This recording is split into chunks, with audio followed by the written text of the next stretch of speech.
Alhamdulillah wassalatu wassalamu ala Rasulillah Sayyidina wa maulana Muhammad ibn Abdullah wa ala alihi wa sahbihi wa man tabi'ahu wa wala amma ba'd. Rabbi shrah li sadri wa yassir li amri wa hlul 'uqdatam min lisani yafqahu qawli. Bapak-bapak, ibu-ibu, para hadirin dan hadirat jamaah Masjid Al-Muqarrabin Telkom Kebayoran Baru, mudah-mudahan kita semua dijaga iman dan Islamnya oleh Allah Subhanahu wa taala, dijaga kesehatan kita, yang sakit Allah sembuhkan dari penyakitnya, rumah tangga kita dijadikan rumah tangga yang sakinah mawaddah warahmah, anak-anak kita semuanya dijadikan anak yang saleh dan saleha, yang taat kepada Allah, berbakti kepada orang tua, yang menantikan jodoh Allah berikan jodoh yang saleh dan saleha, yang menantikan keturunan Allah berikan keturunan yang saleh dan saleha, dan kita dikumpulkan di surga Allah Subhanahu wa taala. Amin ya rabbal alamin. Hari ini saya akan membahas tema tentang kesalahan dalam rumah tangga. Kesalahan yang pertama yang jarang sekali terlintas di benak orang yang berkeluarga. Berumah tangga itu bukan transaksi antara calon suami dengan calon istri, tapi transaksi antara mertua dengan menantu. Bukan transaksi antara calon suami dengan calon istri, tapi transaksi antara mertua dengan menantu laki-laki. Makanya akad nikah nggak melibatkan perempuan sama sekali, antara mertua dengan menantu laki-laki. Kenapa antara mertua dengan menantu laki-laki? Itu serah terima tanggung jawab. Serah terima tanggung jawab. Ayah saat mengatakan aku nikahkan engkau dengan anakku, aku serahkan hak dan tanggung jawabku kepadamu. Aku terima nikahnya, aku ambil alih hak dan tanggung jawab tersebut. Itu transaksinya. Jadi bukan transaksi antara laki-laki dengan perempuan, bukan. Kesalahan yang pemahaman itu transaksi laki dan perempuan, akhirnya merasa paling penting semua di rumah tangga, berhak menentukan semua. Tapi ini transaksi antara mertua dengan menantu laki-laki. Aku serahkan anakku, titip ya, ini anak, tolong jagain, gantikan peranku. Itulah dalam pernikahan. Kita kalau punya anak kita titipkan sama orang, pesan kita apa? Nah, jaga diri baik-baik, jangan ngebantah. Ya, jaga diri baik-baik. Ya, bisa menyenangkan orang yang saya titipkan sama dia. Itu seperti itu. Bukan akhirnya dia yang ngatur-ngatur, bukan. Bukan akhirnya dia yang menentukan semua, bukan. Bukan akhirnya dia malah mana gajimu sini serahkan ke aku, bukan. Bukan seperti itu. Transaksi akad nikah transaksi antara mertua dengan menantu laki-laki, bukan antara laki-laki dengan perempuan, bukan. Dalam Islam tidak ada ijab kabul antara laki dan perempuan, tapi ijab kabulnya dengan mertua ke menantu laki-laki. Aku nikahkan engkau, aku serahkan, aku titipkan hak dan tanggung jawabku kepadamu. Setelah akad nikah, suami menggantikan mertuanya 100% sama. Yang tadinya mertuanya ngasih makan anaknya, dia sekarang yang ngasih makan. Yang tadinya mertuanya yang nyediakan tempat tidur, sekarang dia nyediakan tempat tidur. Mau jajan mintanya sama mertua dulunya, sekarang mintanya sama dia. Dulunya kalau ada masalah apa-apa dia curhatnya sama bapaknya, sekarang curhatnya sama suaminya.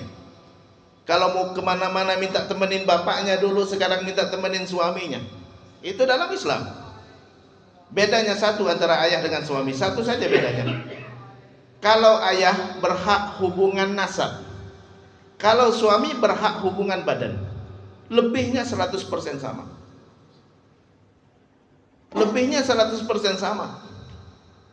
Jadi kalau setelah menikah, perlakukan suami seperti ayahmu. Jadi perempuan perlakukan suaminya seperti ayahnya. Makanya di Indonesia biasanya kalau suami cium tangan sama suami, mau dia tua mau muda cium tangan. Lu kenapa? Pengganti ayahku. Dulu ayahku yang aku cium tangan, sekarang suamiku. Dulu aku mau kemana-mana minta izin sama ayah, sekarang minta izin sama suamiku. Dulu ayah bilang, nak lagi di mana sekarang? Lagi di kampus, pulang. Nggak ada kata, lo kok suruh pulang, nggak ada.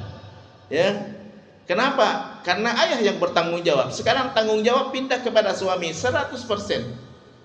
Hak dan tanggung jawab dari ayah pindah kepada suami. Bahkan kalau ayah dan suami beda pendapat, dengarkan suamimu, karena suamimu sudah menerima amanah itu dari ayahmu.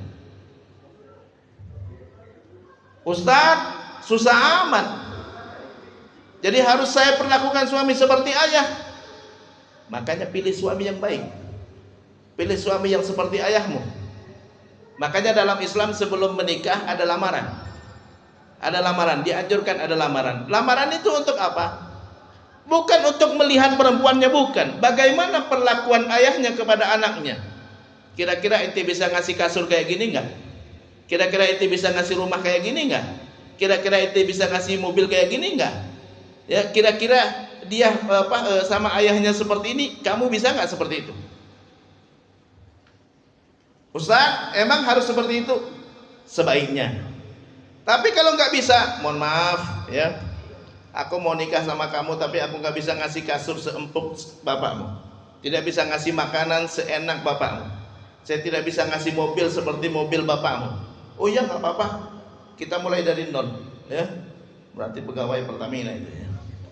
Kita mulai dari alhamdulillah, tapi terus terang dari awal. Terus terang dari awal, karena fitrahnya perempuan gak bisa dia turun derajatnya.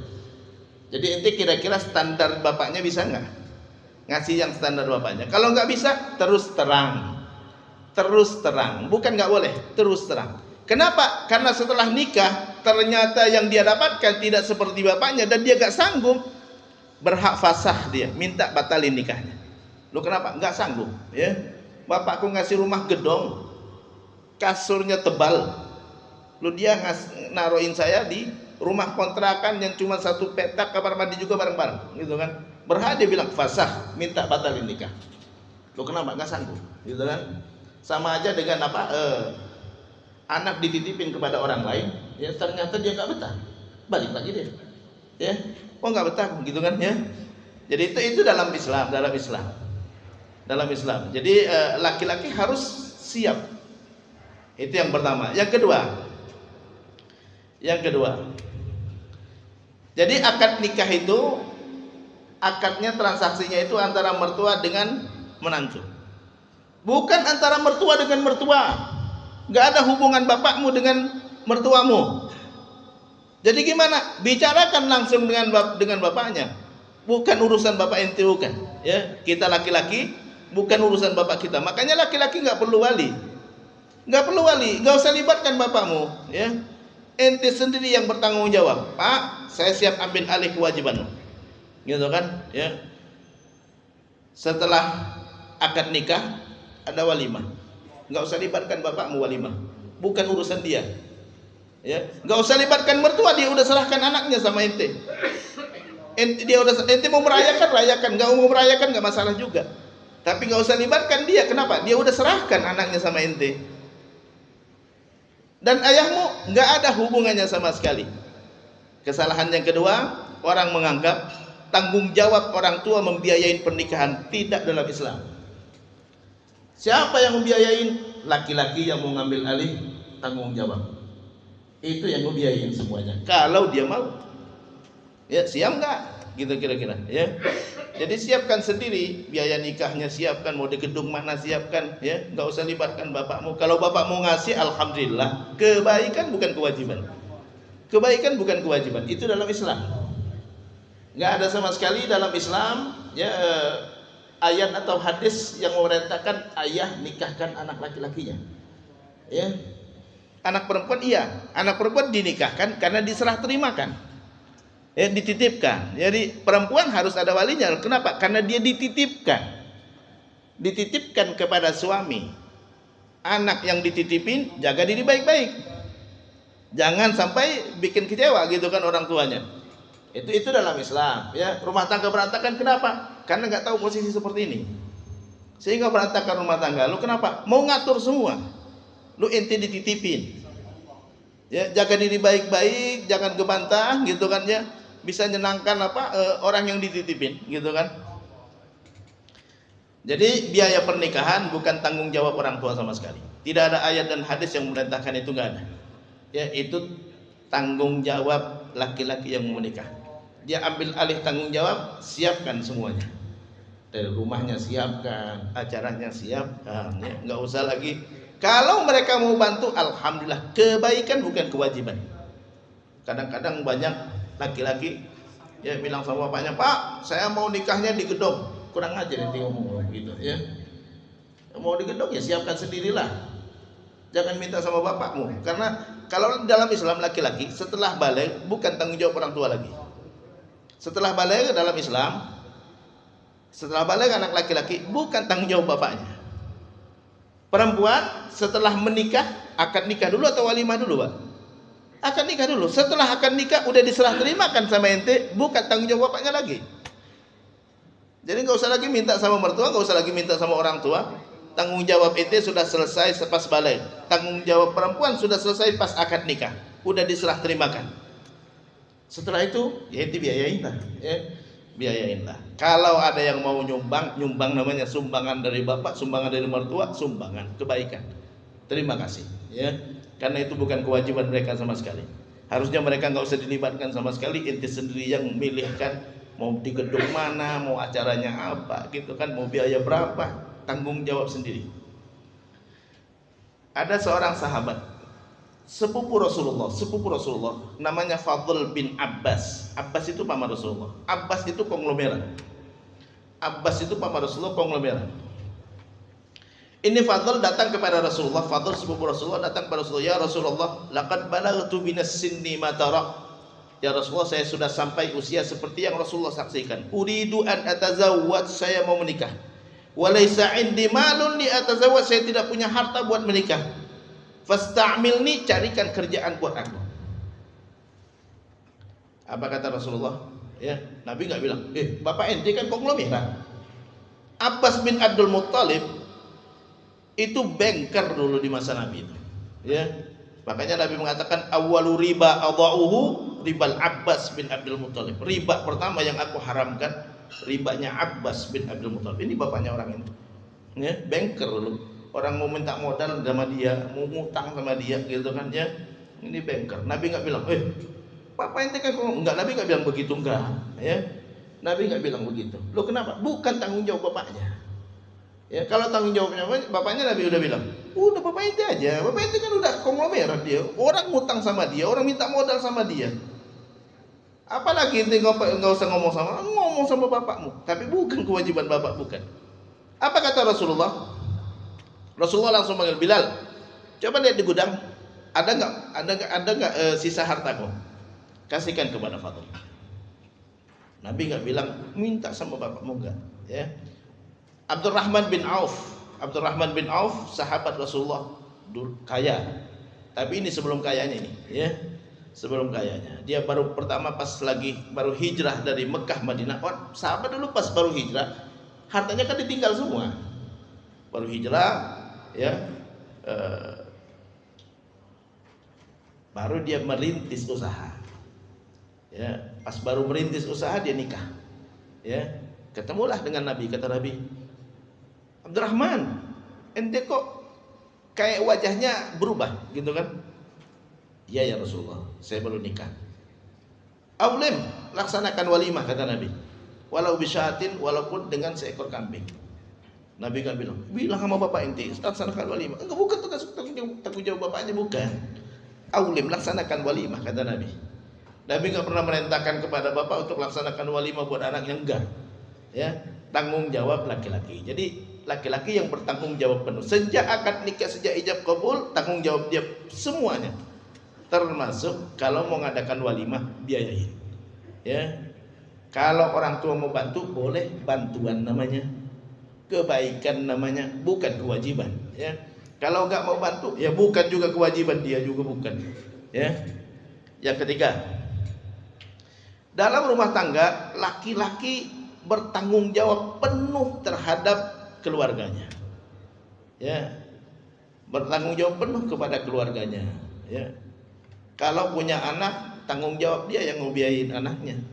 Mau istrinya kerja nggak kerja, dia yang mau biayain. Bukan tanggung jawab perempuan, ya. Jadi banyak sekali kasus di masyarakat kadang-kala gitu kan, ya. bercerai suami istri, lalu anak ikut istrinya, boleh ikut istri, boleh, ya, boleh, ya. Apalagi kalau anak masih kecil, hak di istrinya mau ngasuh, tapi biaya dari bapaknya, karena kewajiban penuh terhadap istri dan anak adalah bapaknya, suami, bukan ibunya, bukan. Kalau udah bercerai, kalau suami istri sudah bercerai, jangankan istri pontang-panting nyari nafkah untuk anaknya, ASI pun dia berhak untuk mengatakan cari ASI yang lain aja dah. Ya. Bukan kewajiban dia. Ngasih ASI pun bukan kewajiban dia. Ustaz, jadi siapa yang ngasih ASI? Kalau dia masih istri, dia taat sama suami. Mah, susuin karena masih istri. Tapi kalau udah bercerai, mohon maaf, cari yang lain aja. Ya. Ustaz, ibu yang durhaka? Enggak ada ibu yang durhaka. Perempuan enggak ada kewajiban terhadap anaknya dalam Islam. Enggak ada kewajiban. Dia kewajibannya kepada suami. Taat sama suami, iya, kalau masih suami saya. Kalau udah bukan suami saya, berhak saya mengatakan bawa pulang sono. Ya, aku mau nikah lagi, ya. Bukan termasuk ibu yang durhaka, bukan. Allah berfirman dalam Al-Qur'an, "Fa in arda'na lakum", kalau mantan istri menyusuin anak kalian, fa'atuhunna ujurahunna, bayar, kata Allah. Itu ASI udah ada di badannya sendiri. Wa'tamiru bainakum bima'ruf, sepakatin baik-baik berapa bayarannya. Mau dibayar berapa? 10 juta, 2 juta aja dah, ya. Gak bisa 10 juta. Gak bisa kita bilang, oh anakmu itu. Tapi tanggung jawabmu, bukan tanggung jawab aku. Gak ada kewajiban ibu kepada anak. Gak ada kewajiban ibu kepada anak. Ibu cuma punya hak dari anaknya. Punya hak, bukan punya kewajiban. Hak itu apa? Boleh diambil, boleh enggak. Ya, punya hak. Tapi kalau laki-laki punya kewajiban penuh terhadap anaknya, ya. Wa'tamiru bainakum bima'ruf, kata Allah, sepakatin baik-baik berapa bayarannya. Wa in ta'asartum, kalau kalian menemui kesulitan, berapa bayarannya? Fasaturdi'u lahu ukhra, carikan perempuan lain. Carikan perempuan lain, kata Allah. Ya. Kalau suami istri bercerai, istri punya hak ngasuh anaknya dengan syarat. Ini syaratnya, ya. Punya hak. Hak itu boleh diambil, boleh enggak, ya. Punya hak ngasuh anaknya kalau dia mau, ya, kalau dia mau. Punya hak dengan syarat. Yang pertama, anaknya di bawah usia 7 tahun. Yang kedua, setelah 7 tahun, ya. Setelah 7 tahun dan dia memilih tinggal sama ibunya. Yang ketiga, belum nikah lagi. Kalau dia sudah nikah dengan laki-laki yang lain, kewajiban dia sama suami. Mas, aku punya anak. Kamu mau nikah sama aku mau bawa anakku rumah kita. Oh iya, silakan. Boleh. Oh jangan, nggak boleh. Bukan anakku itu, ya. Ini kalau di masyarakat kadang-kadang dipahami, ini gimana sih laki-laki mau nikah sama perempuan tapi nggak mau sama anaknya? Lah bukan anakku. Bukan anakku, bukan darah dagingku, bukan. Ya, kembalikan kepada bapaknya. Bahkan, ya. Kalau ada seorang ayah meninggal, bukan kewajiban ibunya untuk ngurusin anaknya. Lah usah siapa yang ngurusin? Keluarga bapak. Ini anak bawa pulang sono, ini anak saudara kalian bawa sepulang sono, ane mau nikah lagi. Hanya dia itu, karena nggak ada kewajiban di kepada anak. Idza shallatil mar'atu khamsaha, kata Nabi, kalau perempuan sudah salat 5 waktu, wa shamat syahra, udah puasa Ramadan, wa hafizat nafsa, udah jaga kehormatannya, udah jaga auratnya, wa ata'at zaujaha, udah taat sama suami, dakhalat jannata rabbiha min ayyi babin sya'a, masuk surga dari pintu manapun dia mau. Enggak ada di situ ngurusin anak. Tapi beda dengan laki-laki. Kalau laki-laki kewajiban dia ngurusin anak. Wa 'alal mauludi lahu, kata Allah, kewajiban bagi seorang ayah pemilik anak. Tapi kalau ayah Allah sebut pemilik anak. Wa 'alal mauludi lahu, kewajiban ayah pemilik anak. Jadi anak itu milik siapa? Bapaknya. Makanya bin selalu ke bapak. Enggak ada bin ke ibu. Kalau bin ke ibu mungkin bapaknya enggak jelas gitu kan. Tapi kalau bapaknya ada pasti bin ke bapak. Bin Muhammad, enggak ada bin Fatimah. Kecuali bapaknya enggak ada. Seperti Nabi Isa ibnu Maryam, ya baru. Ya, kalau bapaknya enggak ada baru disebut ibunya. Tapi kalau ada bapaknya, bin ke bapaknya, enggak bin ke ibu. Keluarga ibu enggak punya kewajiban apapun. Ya, enggak ada kewajiban apapun. Tapi keluarga bapak wajib menggantikan bapaknya. Keluarga bapak wajib menggantikan bapaknya. Nah, seringkali di masyarakat kadang-kala gitu kan, seorang laki-laki meninggal, keluarganya ya punya anak, keluarganya masa bodoh, ya, yang pontang-panting ngurusin adalah istrinya atau ibunya, ya, ibunya. Kalau dia nggak ridho, dosa keluarga bapak. Kalau dia nggak ridho, dosa keluarga bapak. Jadi harusnya gimana Ustaz? Keluarga bapak bilang kepada ibunya, ya, ibu anak-anak tadi butuh biaya berapa, ya. Bahkan dia mengatakan, aneh nggak butuh biaya, tapi anak ini bawa pulang sono. Berhak dia bilang begitu, ya. Ustaz, emang nggak ada kewajiban. Perempuan nggak ada kewajiban kepada anaknya. Di saat dia ngurusin anak, taat sama suami, ya, taat sama suami. Dia berhak boleh diambil boleh tidak. Berhak ngasuh dibawa anak di bawah usia 7 tahun. Kalau di atas 7 tahun, kalau dia milih ibunya, ya, kamu mau sama siapa? Sama bapak, sama ibu. Yang ketiga, belum nikah lagi. Kalau udah nikah lagi, izin sama suami. Lo kenapa? Karena bukan anaknya, gitu kan? Jadi itu 3 syarat seorang perempuan berhak ngasuh, berhak. Ya, hak boleh diambil boleh tidak, ya. Tapi kewajiban tidak ada sama sekali. Jadi laki-laki itu punya tanggung jawab. Di hari kiamat kalau anak tidak sholat, yang ditanya bapaknya, ya Allah, aku sudah suruh istriku perhatikan sholatnya. Kata Allah, ente gak pernah tanya hasilnya gimana. Yang ditanya bapaknya, ente gak pernah tanya, itu tanggung jawab ente, bukan tanggung jawab istri. Istri mungkin, nak sholat nak, kabur anaknya, ya. Ente pulang kantor langsung tidur, gak pernah nanya, mah gimana mah, sholat semua gak? Oh gak sholat anaknya, ya. Ente yang marahin. Ya, kenapa? Yang ditanya ente nanti bukan ibunya, ibunya cuma melaksanakan kewajiban, ya. Anak gak bisa ngaji, yang ditanya bapaknya, ya. Yang ditanya bapaknya,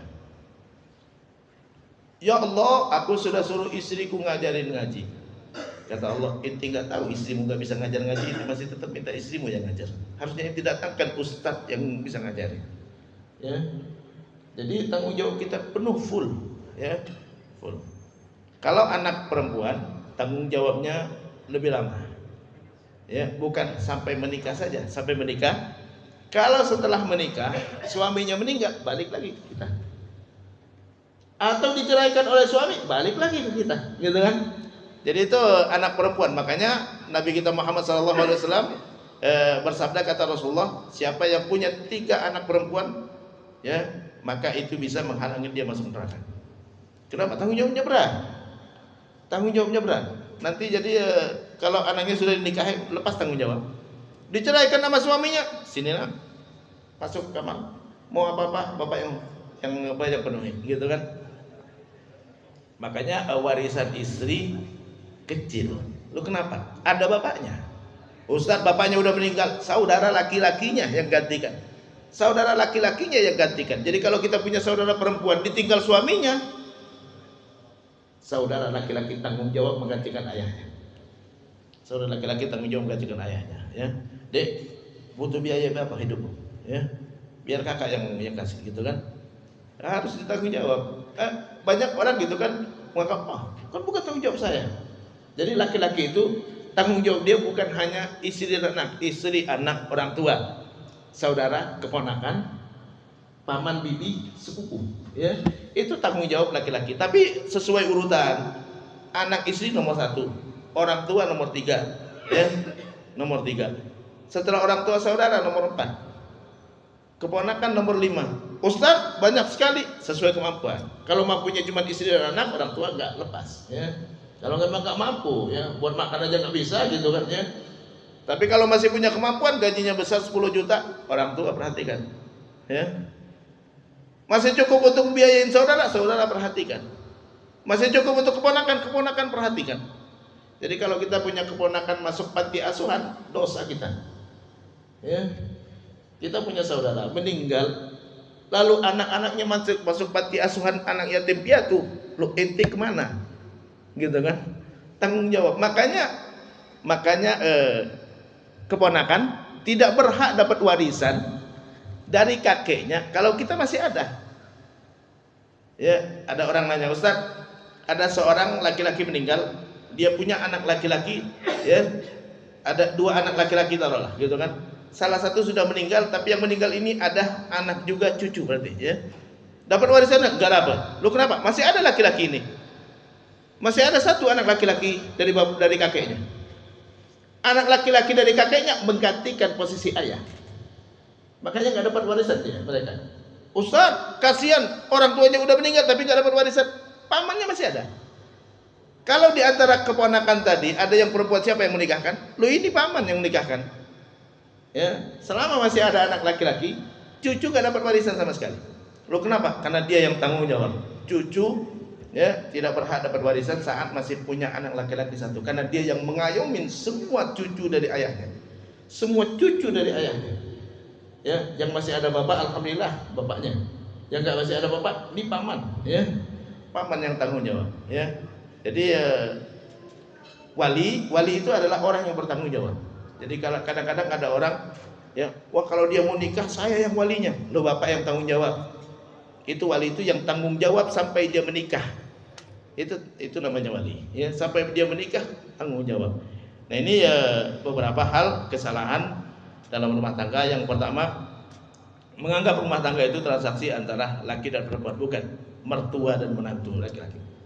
Yang kedua, urusan pernikahan itu tanggung jawab laki-laki yang mau menikah, bukan tanggung jawab bapaknya, bukan mertuanya, apalagi perempuan yang mau dinikahi, ya. Yang ketiga, dalam rumah tangga yang bertanggung jawab penuh adalah laki-laki, termasuk anak-anaknya, ya, bukan tanggung jawab ibunya. Itu tanggung jawab dari bapaknya, ya, secara penuh dari sejak ngasih ASI. Ya, cuman kalau dia nggak punya ASI, dia minta sama istrinya. Kalau masih istri, ya, mah tolong kasih ASI. Ya, udah bercerai, kata istrinya, cari ASI yang lain aja, cari ASI yang lain. Ya, lah itu kan anaknya, nggak ada kewajiban ibu kepada anaknya. Jadi perempuan ngurusin anak karena kewajiban taat sama suami. Kalau masih ada suaminya dan masih ada ikatan suami istri. Kalau enggak, dia berhak mengatakan bawa pulang sono. Ya. Walaupun suaminya atau ayah mereka sudah meninggal, kembalinya kepada keluarga ayah, bukan kepada ibunya. Ibu punya hak. Tapi kalau ibunya ridho, ya udah nggak usah diurusin, biar aku yang ngasih makan nggak apa-apa. Aku kan kerja di Telkom, gajinya alhamdulillah cukup lah, gitu kan. Alhamdulillah kalau dia mau, ya. Kalau dia nggak mau, nggak ridho, dosa hukumnya. Ya, wallahu ta'ala alam. Demikian, mudah-mudahan bermanfaat. Ada yang mau nanya sebelum saya tutup? Gak ada, ya, saya cukupkan sampai di sini. Wabillahi taufiq wal hidayah. Kita tutup dengan doa kafaratul majlis. Subhanakallahumma wa bihamdika asyhadu an la ilaha illa anta astaghfiruka wa atubu ilaik. Wassalamualaikum warahmatullahi wabarakatuh.